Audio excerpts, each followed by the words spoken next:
Hoy quiero seguir hablando sobre los temas vinculados al cómic, psicopatología infantil, los soñadores. La pregunta que quiero abordar hoy es ¿qué es la locura? Hay una canción infantil que mi madre me cantaba cuando era pequeña que decía: tú estás loca, mi niña, tú irás a Berlín, donde están los locos, allí perteneces. Y efectivamente terminé en Berlín, viviendo aquí, pero no como loca, sino como terapeuta. Y fue en Berlín también, después de trabajar en diferentes clínicas, sobre todo en la última clínica donde trabajé con niños y familias, donde surgió la idea que inspiró el trabajo de este cómic. ¿Qué es la locura? Durante mucho tiempo se atribuyó a la locura causas sobrenaturales, la posesión de espíritus, la influencia de los astros o la maldición de algún dios. La visión racionalista que domina hoy en día se remonta a los antiguos griegos. Fue hacia el siglo VII a.C. donde se produjo una paulatina transición desde la visión místico-religiosa hasta la naturalista. Hipócrates, a él se le atribuye el primer manual naturalista sobre la locura, en concreto sobre la epilepsia, y lo que él decía ahí es no que no hubiese causas divinas, sino que debíamos de dejar estas a un lado y no debían de impedirnos seguir en la investigación. Y profundizando, pues todos los trastornos tenían también causas naturales. La teoría más importante que dominó durante mucho tiempo fue la teoría de los humores, que venía a decir que nuestro cuerpo estaba formado por diferentes flujos y que dependía del equilibrio entre estos flujos podía surgir la enfermedad. Los flujos eran la bilis negra, la bilis amarilla, el flegma y la sangre. Y por ejemplo es muy conocida la asociación entre la bilis negra y la melancolía. Primero existía la figura, durante mucho tiempo existió la figura del loco del pueblo, que era esa persona a la que se le permitía gritar ciertas cosas, ciertas verdades que el resto del pueblo tenía que callar. Al estar desacreditada como loco del pueblo, nadie tenía que tomarse estas verdades en serio. Era el grito que nadie escuchaba. Fue más adelante, en 1952, cuando se decidió hacer un libro para sistematizar la locura. El DSM, el Manual Diagnóstico Estadístico de los Trastornos Mentales, la primera versión incluía 106 diagnósticos y la intención de este manual supuestamente era proporcionar un lenguaje común a todos los profesionales que se ocupaban de la locura, como psiquiatras, psicólogos, todas las diferentes escuelas. Y esto fue el motivo también por el que este manual en principio no habla sobre las causas de la locura, sino que se limita a describirlas. Hoy se conoce este libro también como la Biblia psiquiátrica, y no es para menos, pues allí se decide dónde termina la normalidad y comienza la locura. En el 2013 apareció la última versión, el DSM-5, que cuenta ya con casi 400 diagnósticos, en concreto 374. Estos diagnósticos son elegidos democráticamente por un grupo de expertos, casi nunca libres de intereses, por ejemplo, de colaboraciones con industrias farmacéuticas.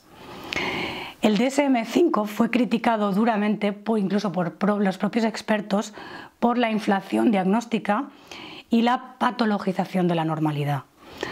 Alan Frances, que colaboró en el DSM-4, escribió un libro que se llamaba precisamente Normal, para hablar de lo difícil que se había vuelto ya ser normal y de que de alguna manera este libro se había pasado de la rosca. Por ejemplo, con el DSM-5 es posible diagnosticar una depresión a una persona que haya perdido a un ser querido y cuyo duelo dure más de 2 semanas. Es decir, subyace aquí la suposición de que alguien que después de 2 semanas no muestre síntomas de duelo sea más normal que alguien que siga mostrando síntomas.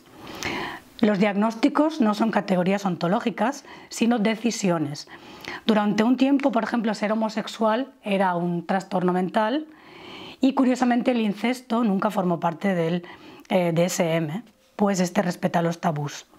Diagnosticar es una forma de fijar para no seguir indagando en las particularidades, una forma de generalizar y banalizar el sufrimiento, de dejar fuera lo particular y el sentido.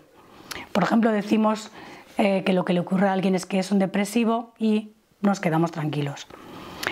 Una cosa que el DSM no deja claro es qué es la normalidad. Según Wikipedia, normal es aquel ser vivo que carece de diferencias significativas con su colectivo.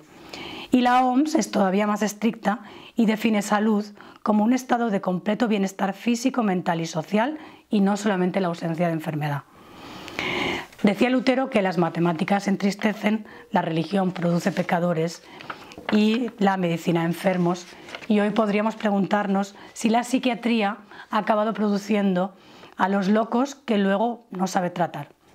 Intentando expulsar el sufrimiento de la ecuación, los expertos han olvidado que el ser humano sufre por su propia condición trágica y la conciencia de la muerte que tiene y la soledad a la que se ve abocado, al serle además cada vez más difícil encontrar comprensión y conexión con el otro y consuelo. El ser humano sufre y este sufrimiento no tiene cura, y por ello podríamos decir que la historia de la psiquiatría es de alguna manera también la historia de la anestesia.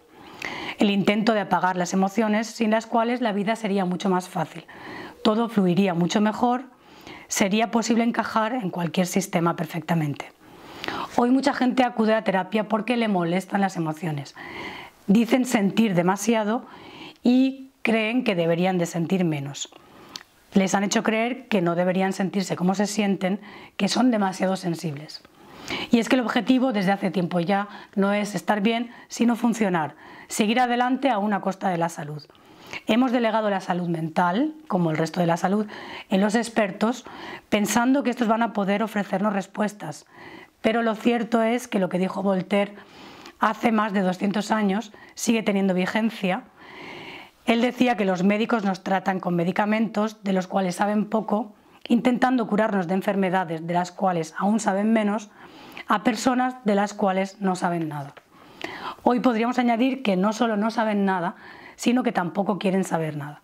La subjetividad, lo particular, les asusta y quieren eliminarla de la ecuación. Quieren evitar a toda costa la confrontación con el sufrimiento humano, que es, como alguien dijo, el único problema realmente importante.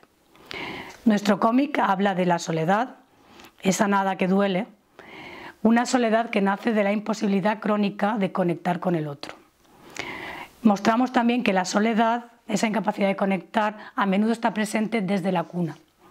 Si el loco es el que no se adapta, antes que nada deberíamos preguntarnos a qué estamos queriendo adaptarnos.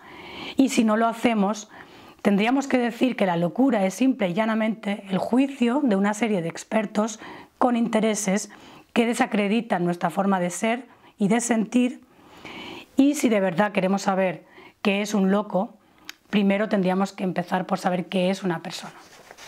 Hasta aquí el vídeo de hoy.